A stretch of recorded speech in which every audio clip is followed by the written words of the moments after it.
All right, that will be something powerful to follow there. I was told by several when I went back to my seat that we did not share enough detail on our testimony. So we're going to give this another shot. And like Paul said last week there, a testimony is not testimony unless it's told. And for many years, Melissa and I kept this testimony very, very quiet and very private to just us. So I'm going to bring you up to speed, give you some background as to where we got started and everything, and then I'll hand over to Melissa where she'll really share what the bulk of this testimony is about. So back in 2004, Melissa and I met, much like many young couples, in a bowling alley. And when you see someone like this walk into a nice bowling alley in Logan, Ohio, you know you want to bowl beside that girl. I remember going home that night and I told Dad, I said, Dad, I've met the girl that I'm going to marry. I was certain of it. And I knew that it was true, and we did get married, but not without much pain before that. So throughout 2004, things moved very quickly. We dated, we moved in with each other. We quickly moved on to building our first home together. I'd gotten a new promotion at work, and everything had gone really well. We got engaged, and many people would say that was just everything that one would need. But we were missing one key element in our lives, and that was really the presence of God and being focused on God. And it quickly showed in our lives just how important that element is when things start to fall apart. So shortly after that, 2005 was good. We built the house and all that. But went on into 2006. And one evening I remember Melissa coming in and just saying, this is not what I want. It was not an argument or anything. I agreed with her. I said, this is not where we want to go. And so we mutually agreed to separate at that time. And unfortunately, the girl had sold all her stuff and moved in with me in our home and everything. And so she had nowhere to go and nothing to take with her. So she stayed at my house I'm saying my house, our home at the time, but for another month there. And the night that we moved her out, she had help. We got her moved out. Everything was done. We thought this was it. We're getting ready to say our goodbyes. And Melissa had some very big news to share with me that evening. So at this point, here's Melissa. So that night, I took a pregnancy test and found out that we were pregnant. And I shared that with him. Now, this wasn't good news to us at the time. After all, we had just split up because it was all about us, and we wanted to live our life for us and as individuals. And I wanted to be 22. I didn't want to have a family. I certainly didn't want to have a boyfriend or a fiance or husband. So we continued on with our plans. I moved out. We had decided that we were not going to have the baby.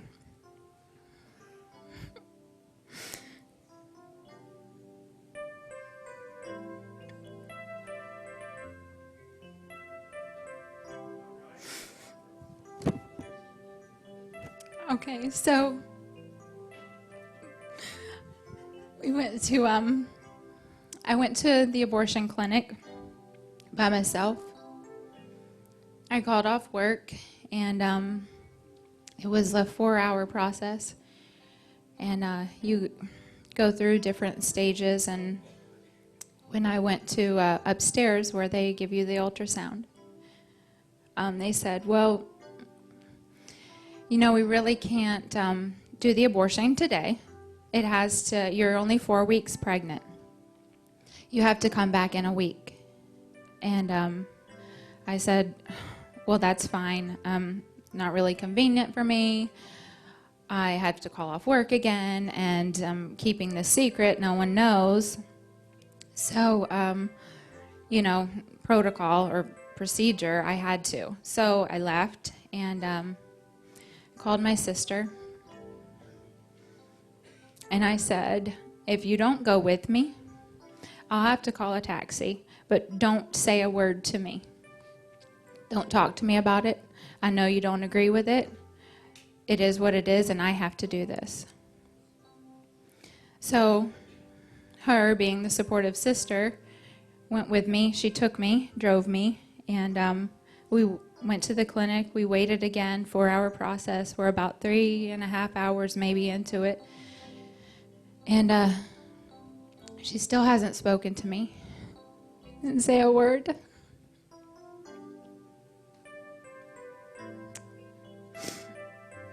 So they give me the ultrasound, and the technicians there, they're looking and they're kind of getting confused, and they go out and bring another one in and still confused, just looking at the screen, doing measurements, and they go out again, and I look up at my sister, and she had looked around. They don't let you see the screen at the clinic. So she looked around and she saw her very first niece or nephew at the time, and a tear just rolled down her eyes, and she just started crying. And I looked up at her and I said, I have to do this. You don't understand what I've done this whole 5 weeks. I've been living a party lifestyle. I've been going out every single night. I continued living as if I were not pregnant. And so we went into the lady comes back in and brings in a third time, this woman, and they're still confused. And I said, what's going on here? I have to get this done. I've been here for 3.5 hours. And this is my second time here. And they said, oh, don't worry, we can still do the procedure. That's not a problem. We have to do it differently because you're 8 weeks pregnant. You're not 5 weeks pregnant. So I was like, okay, that was a bit of a shocker. But I go out into the waiting room. They give me this ibuprofen I can take for the pain. So they're going to wait until that kicks in, and then it'll be my turn. So I go back out into this room, and I just look around. For the very first time, reality hit me. And I saw all of these people in here for the same reason. Some of them, children, there with their moms, possibly rape victims, prostitutes using this as a form of birth control. They had no emotion. And I just looked, I heard in the hallway screams and cries from women that are having this done in pain. Women just walking the halls in hospital gowns, completely drugged up, out of it, maybe from the painkillers, maybe from the anesthesia, I don't know, but just completely out of it, moaning. But these just wrenching screams. And for the first time, I looked at my sister and I said, I can't do this. This isn't me.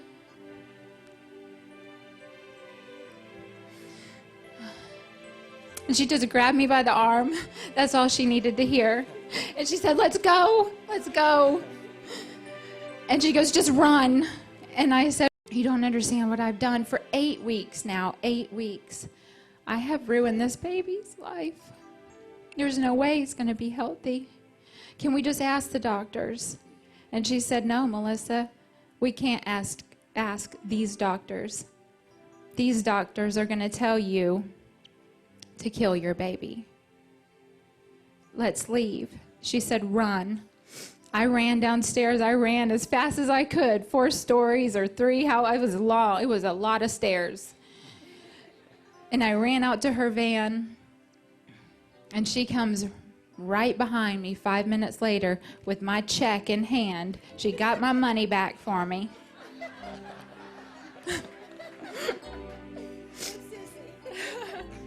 My sister's in the back right now. So I called my friend and that was pregnant, and I asked her if, for the name of her doctor. I went to a regular doctor, and I went in for the ultrasound right away because, I'm 8 weeks now. And I go in, and Susan's there with me, and doctor says, so how, you're 8 weeks, and let's do your ultrasound. Let's make sure everything's all good. And he looks at the sonogram, and he says, you said you were 8 weeks? And I said, yes. And he goes, you're actually only 5 weeks pregnant.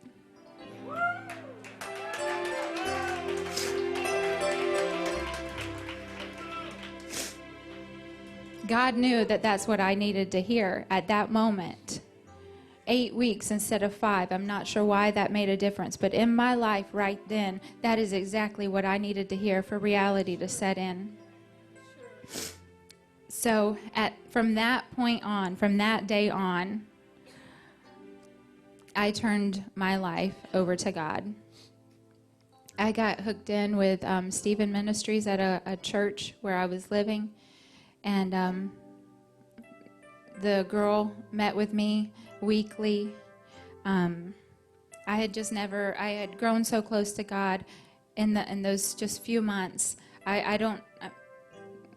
could feel him. I could feel him right there with me. I didn't feel alone. I had healing from our broken relationship. But I wanted to be at home with my mom in Florida. I moved up here when I was 21. Met him 2 weeks later. So I wanted to be back home where I would have, that support. And my Nana, I was going to move in with her. So I sold my things. Again.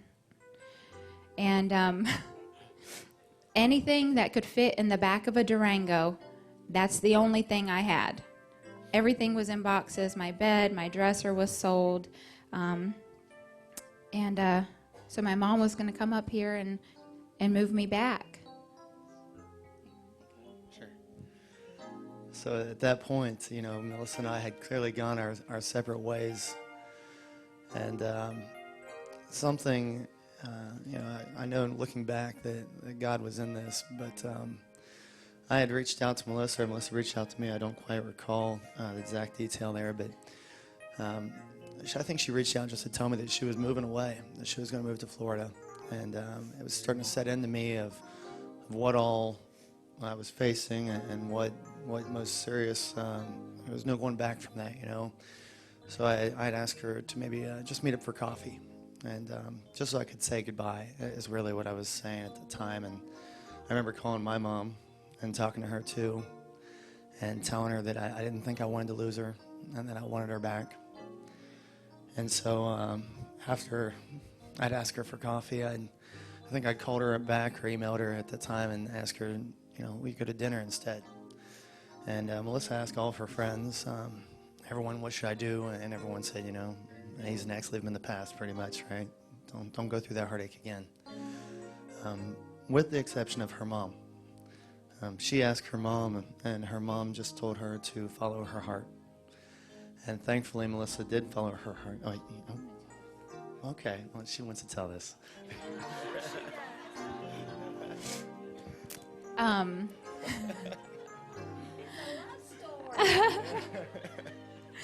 So we had dinner that night. Did you say that? Well, Did you get to that part? I asked you to dinner. I didn't Oh, say well. yes yet. Well, I said yes.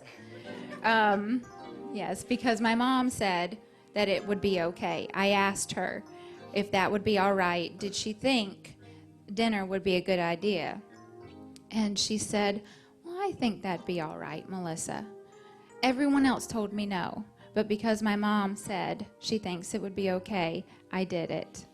And so we had dinner. Do you want to tell anything? You keep going. Well, I'm not going to really talk about dinner. Well, there's nothing more to do. Okay.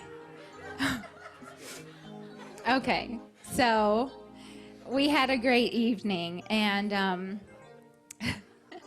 that night he took me back to, and this is the first time that he's seen me like pregnant too. I'm She was 6 glowing. months pregnant at this time, 6 or 7 months.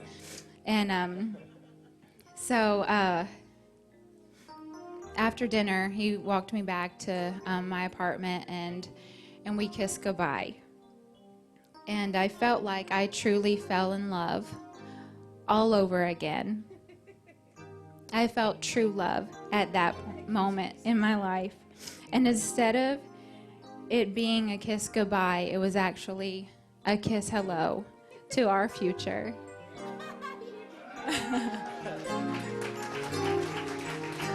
And my feelings, my true feelings for him. You want to share anything else? Well, yeah. Well, we're working on wrapping this up here, but it was definitely a miraculous thing, and there were so many near misses all through our relationship, both with our son, who's sitting right there in the front row, who nearly wasn't with us, and all this time we'd had our back turned to God, and it just goes to show that despite all that, you can still turn back, and God can restore what wasn't. He can make it new. And I know Melissa has more on this, but those are my closing thoughts on this, and she'll close it the rest of the way. Sorry, we're back and forth. I just want to say, that God had his hand in this the entire time. He had Logan in the womb, in the palm of his hand. He protected him. Even when we had our backs turned on him, like Josh said, he was always there for us, waiting for us with open arms. He never left us. So then Logan was born, healthy, 8 pounds, 11 ounces, screaming. God never gave up on us. Instead, he gave us the biggest blessing of our lives, which is Logan. Where is he? He was in the front. He's waiting. You want to come up here? Okay.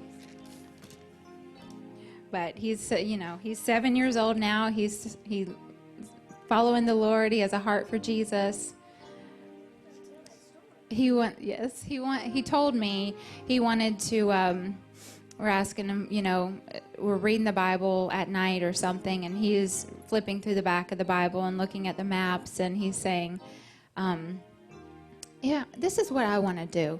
I want to follow in Paul's footsteps right here and tell people about Jesus. I want to tell people all around the world about Jesus. And he said, but for now, since he can't leave Mama yet, he will settle for telling people about Jesus on the blacktop at school. So at recess, that's what he does. But you're worth it to Jesus. You are worth saving. You matter to God, and he loves you that much. God loved you before you were even born, just like he did Logan. And we're living proof of God's grace, and we're standing before you because of God. We're happily married, totally in love, falling more in love with each other every day. We're blessed with 2 beautiful children and are enjoying each new chapter of our lives that God gives us.